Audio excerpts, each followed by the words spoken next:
We just heard from a number of commuters there, some very concerned about a lack of compliance.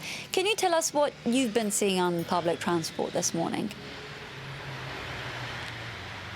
Well, this is the watchword. Initially, people starting to talk about a return to normal, but it really is anything but. The watchword is a progressive lifting of restrictions, and transport authorities have been leaving very little to chance, as you've been hearing about. Just there, moving some of these measures into effect, the social distancing, the needing to wear a mask, otherwise risking a fine of €135. That's possibly the most obvious one, but hundreds of thousands of stickers rolled out across the transport network, blocking off seats and showing people where they can stand to try and keep this distance apart.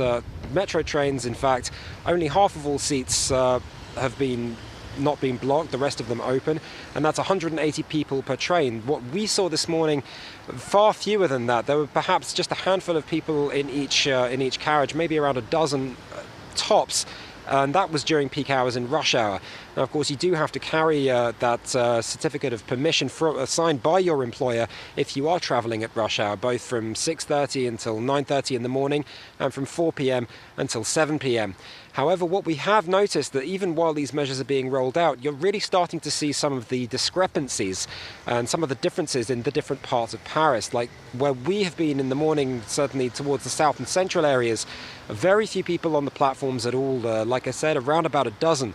But in others where you've got people who can't telecommute, who do have to go back to work, you're seeing a lot more, and you're seeing a lot of difference as regions change as you move through the city.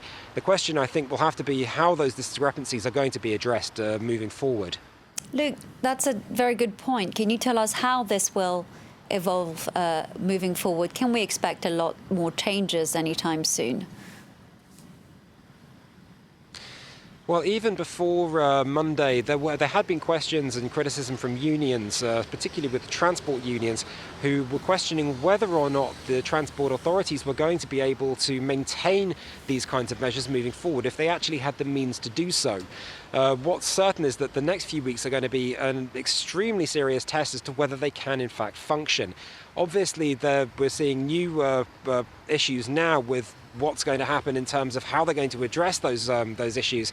Obviously, on certain parts of the public transport system, social distancing doesn't seem to be much of a possibility. There has been talk of staggering people's working hours, trying to lessen the strain on the public transport system, and even holding people back from entering stations so that they can keep those people apart and keep traffic flowing smoothly.